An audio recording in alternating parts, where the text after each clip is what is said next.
ദക്ഷിണ സിക്കിമിൽ നിർമ്മാണത്തിലിരിക്കുന്ന ടിസ്റ്റ ജലവൈദ്യുത തുരങ്കത്തിൽ മീഥൈൻ വാതക സ്ഫോടനത്തിലും മണ്ണിടിച്ചിലും 7 പേരുടെ മരണം സ്ഥിരീകരിച്ചു. കൂടുതൽ തൊഴിലാളികൾ കുടുങ്ങിക്കിടക്കുന്നതായാണ് വിവരം. നാഥുല അതിർത്തിക്കടുത്തുള്ള സമ്മർ ഡമ്മിൽ HHPC നിർമ്മിക്കുന്ന ടിസ്റ്റ സ്റ്റേജ് 2 പദ്ധതിയിലാണ് വൻ അപകടമുണ്ടായത്. നന്ദഗോപൻ വിവരങ്ങൾ നൽകും.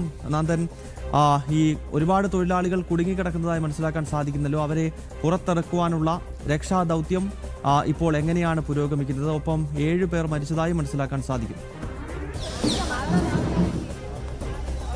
ഗൗതം, ഈ ദക്ഷിണ സിക്കിമിലെ നാംചി ജില്ലയിലെ സമർഡൻ മിംഗ്രിക് മേഖലയിലായ ഈ നാഷണൽ ഹൈഡ്രോ സ്റ്റേജ് 6 പ്രൊജക്ടിലാണ്, ഹൈഡ്രോ ഇലക്ട്രിക് പ്രൊജക്ടിലാണ് ഈ ദുരന്തമുണ്ടായത്. അതായത് ഒരു തുരങ്കം നിർമ്മിച്ചിരുന്നു. ആ തുരങ്കത്തിന്റെ ഉള്ളിൽ 1.5 കിലോമീറ്റർ ഉള്ളിലായിട്ട് മീഥേൻ ഗ്യാസ് രൂപപ്പെട്ടു.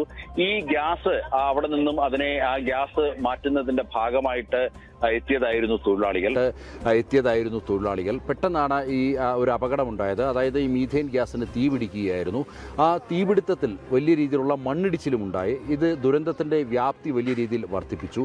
ഈ സമയം ഏതാണ്ട് 40ഓളം തൊഴിലാളികൾ ഉണ്ടായിരുന്നു. ഇതിൽ NHPCയുടെ തൊഴിലാളികളും കരാർ കമ്പനിയുടെ തൊഴിലാളികളും ഉണ്ടായിരുന്നു. ഈ തൊഴിലാളികളാണ് ഉള്ളിൽ കുടുങ്ങിയത്. അത്രയും ഈ 40 പേരിൽ കുറേ പേർ ഓടി രക്ഷപ്പെട്ടു എന്നുള്ളതാണ് വ്യക്തമാക്കുന്നത്.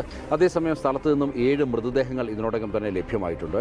കൂടുതൽ പേർ കുടുങ്ങിക്കിടക്കുന്നു എന്നുള്ളത് ഉറപ്പാണ്. അതുകൊണ്ട് തന്നെ തിരച്ചിൽ ഈ മേഖലയിൽ വ്യാപകമാക്കിയിട്ടുണ്ട്. ദേശീയ ദുരന്ത നിവാരണ സേനയ്ക്ക് പുറമെ സംസ്ഥാന ദുരന്ത നിവാരണ സേനയും ഫയർഫോഴ്സും പോലീസും സംയുക്തമായിട്ടാണ് രക്ഷാപ്രവർത്തനം നടത്തുന്നത്.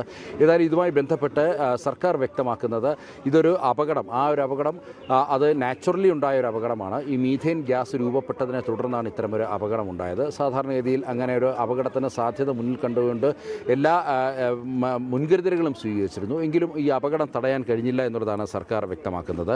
ഈ ഉദ്യോഗസ്ഥർ നിർമ്മാണ കമ്പനിയായ പട്ടേൽ എഞ്ചിനീയറിംഗിൻ്റെ തൊഴിലാളികളാണ് ഉള്ളത്.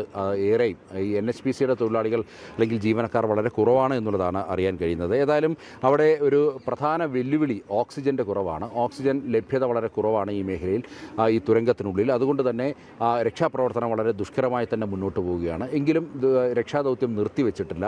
വളരെ കാര്യക്ഷമമായി തന്നെ രക്ഷാപ്രവർത്തനം മുന്നോട്ട് നീങ്ങുകയാണ്.